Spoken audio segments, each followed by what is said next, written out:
வணக்கம் அஜித்குமார் சார். நீங்கள் நன்மை எல்லாருக்கும் பண்ணுறீங்க. எது பேக் எண்டில் பண்ணுறீங்க, நல்ல விஷயந்தான். அது உங்களோட தனிப்பட்ட விருப்பம். அதாவது பைபிளில் ஒரு வசனம் இருக்குது, ஒருவன் நன்மை செய்ய தெரிந்திருந்தும் செய்யாமல் போனால் அவன் வாசலிலே பாவம் படுத்திருக்குமா. அஜித்குமார் சார், பாவம் உங்கள் வீட்டு வாசலில் படுத்திருக்கும். நான் உங்களை ஏன் சொல்கிறேன், உங்களுக்கு எனக்கு சம்மந்தம் கிடையாது. எதுக்கு சொல்கிறேன்னா, உங்களை போல் ஒரு ஸ்டாரு, ஏன்னா மக்களுக்கு நல்லது பண்ணணும், என்ன நம்ம தமிழ்நாட்டை வேறு மாதிரி ஆக்கணும் அப்படின்னு ஒருத்தர் போராடி கொண்டு இருக்கிறாரு. அதுவும் அவர் உங்களோட க்ளோஸ் ஃப்ரெண்டு. இந்த மாதிரி சுச்சுவேஷனில் அவங்களும் எல்லாரும் ஒதுங்கி இருக்கிறாங்க.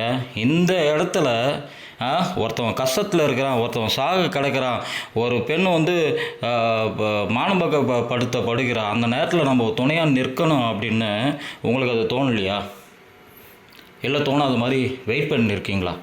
காதில் கேட்டும் கேட்காத மாதிரி, கண்டும் காணாத மாதிரி இருக்கிறதுக்கு பேரும் கோழை அப்படின்னு பேர். நீங்கள் சொல்லலாம், இது என்னோடய தனிப்பட்ட விருப்பம்னு நீங்கள் சொல்லலாம் அஜித்குமார் அவர்களே. என்ன, ஒரு மனுஷன் நல்லது பண்ணணும்னு யோசிச்சு சினிமா உங்கள் டைப்பில் சொன்னால் சினிமா பாணியிலே ஒரு ஹீரோ இருக்கிறாப்புல. நீங்களாம் ரியல் ஹீரோவா? Duplicate hero. நீங்களாம் டூப்ளிகேட் ஹீரோ.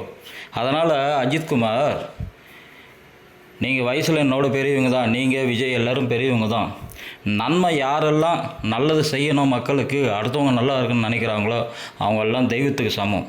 இப்போ விஜய் தெய்வத்துக்கு சமமாக இருக்கிறாரு. நீங்கள் ஒரு குறிப்பிட்ட ஜனத்துக்கு தெய்வத்துக்கு சமமாக இருக்கீங்க.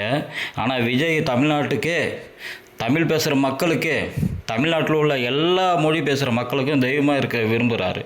அதனால் நன்மை செய்ய பழகுங்க. ஏன்னா பின்னாடி கிடையாது, முன்னாடி. அது என்ன சுச்சுவேஷன்லாம் ஒரு மனுஷன் தனியாக இருந்து கஷ்டப்படுறாப்புல, நம்மளும் போய் துணை நிற்கிறோன்னு மற்றவன் மாதிரி, மற்ற ஹீரோக்கள் மாதிரி பேருக்கு ஹீரோன்னு போட்டுக்கிட்ட பயந்தாங்கொழியாக இல்லாமல் ஏன்னா நிஜ சூப்பர் ஸ்டாராக இருக்க நீங்கள் கற்றுக்கோங்க அப்படின்றது என்னோடய தாழ்மையான வேண்டுகோள் இந்த வீடியோ மூலியம். அதனால் டிவிகே விஜய் அவர்களுக்கு நான் உங்களுக்கும் ரசிகன் கிடையாது, விஜய் அண்ணனுக்கும் ரசிகர் கிடையாது. ஏன்னா நான் அந்த சிந்தனைக்கு நான் ரசிகன். ஒருத்தவருக்கு நல்லது பண்ணணுன்ற சிந்தனைக்கு நான் ரசிகன். அதனால் இது என்னோடய தாழ்மையான வேண்டுகோள்.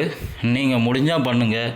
இல்லை நான் சினிமாவில் மட்டும்தான் ஹீரோ அப்படின்னா, ஏன்னா உங்கள் படத்தை, உங்கள் முகத்தை கூட எனக்கு பார்க்கறதுக்கு விருப்பம் கிடையாது.